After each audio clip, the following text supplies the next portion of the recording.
अल्लाह को गवाह करके, आप सबको गवाह करके अमानत के तौर पर, मुझे नहीं मालूम कि आज के बाद क्या होगा, लेकिन मैं आपको गवाह करके, अपनी मां को गवाह करके ये बात कर रहा हूं। आज के इस दौर में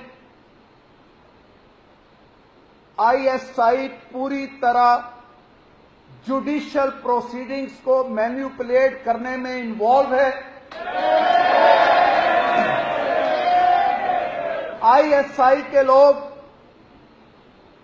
मुख्तलिफ जगह पहुंचकर अपनी मर्जी के बेंच बनवाते हैं, केसों की मार्किंग होती है। मैं अपनी हाई कोर्ट की बात करता हूं। आईएसआई वालों ने मेरे चीफ जस्टिस को अप्रोच करके कहा कि हमने इलेक्शन तक नवाज शरीफ और उसकी बेटी को बाहर नहीं आने देना, शौकत अजीज सिद्दीकी को बेंच में मत शामिल करो। और मेरे चीफ जस्टिस ने कहा, जिस बेंच से आप इजी हैं हम वो बना दें। मुझे ये पता है कि सुप्रीम कोर्ट में किसके जरिए कौन पैगाम लेकर जाता है। मुझे ये पता है कि अकाउंटेबिलिटी कोर्ट की हर रोज की प्रोसीडिंग्स कहां पर जाती रही हैं।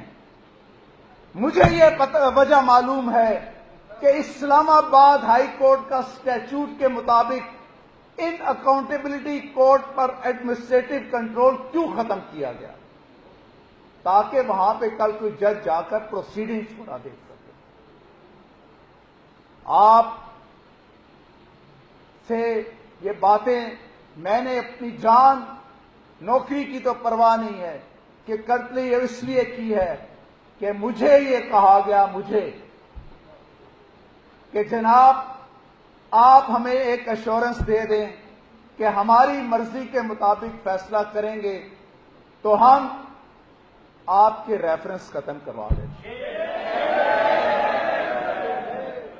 मुझे ये कहा गया कि आप अगर हमारी मर्जी के मुताबिक फलां केस में फलां फैसला देंगे तो हम नवंबर तक नहीं, सितंबर में आपको चीफ जस्टिस बना देते हैं। तो मैंने उन्हें कहा कि मैं अपने ज़मीर को गिरवी रखने से पहले है कि मैं मर जाऊं।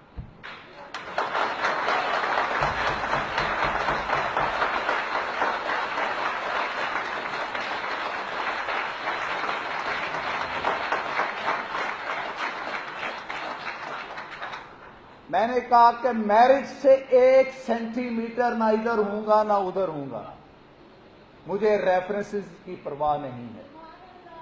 आपने पहले भी रेफरेंस करवाए हैं, आप 10 और करवा दीजिए। जब तक मेरे अल्लाह को मंजूर है कि मैंने इस सौदे पर रहते हुए अल्लाह की रजा की खातिर कोई काम करने हैं तो मैं करता रहूंगा, चाहे सारी दुनिया मेरे मुखालिफ हो जाए।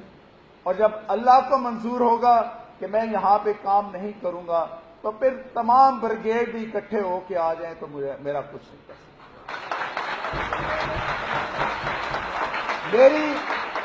मेरी आपसे ये गुजारिश है कि आप बार और अदलिया मैं तो अब पहिए बिल्कुल नहीं कहता, मैं तो उसको एक घर कहता हूं। एक ही घर की हवेली में रहने वाले लोग हैं, लेकिन आपकी हवेली पे डाका पड़ चुका है। आपकी हवेली बंदूक वालों के कंट्रोल में आ चुकी है। आपकी आजादी सल्ब हो चुकी है। आपकी इंडिपेंडेंस ऑफ जुडिशरी जिस पर आप प्राइड फील करते थे, उस पे समझौते हो चुके हैं। ये किसी दो अफराद के दरमियान मुकदमे के फैसले में अपने आप को इंडिपेंडेंट जाहिर करना और इंसाफ पसंद जाहिर करना कोई बड़ी बात नहीं है। किसी मशहूर फलसफी की कौल है कि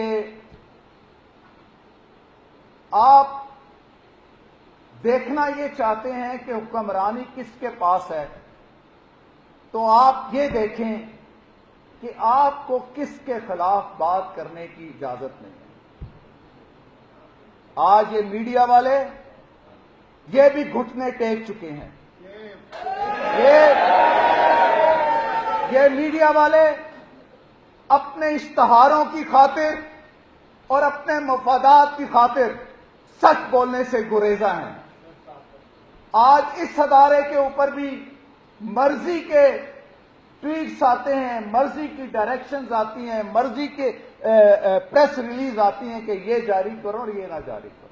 ये पूछ लें, यहां पर बैठे इनसे हल्फ ले लें कि कौन एक चैनल है जो ये कह सकता है कि हमें डायरेक्शंस नहीं आती और हमें डायरेक्शंस ISPR से नहीं आती। जुडिशरी, मीडिया जो किसी भी मुल्क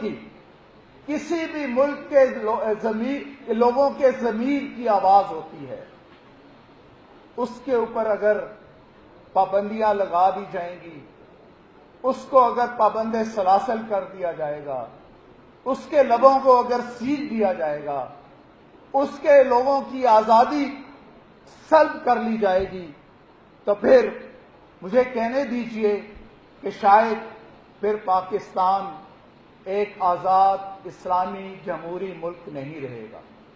70 साल में हम ना तो इस मुल्क को इस्लामी बना सके, ना जमहूरी बना सके और ना ही आइन के ताबे ला सके। इस वजह से इस 70 साल की जिंदगी में 35 साल हमारे डिक्टेटर्स खा गए।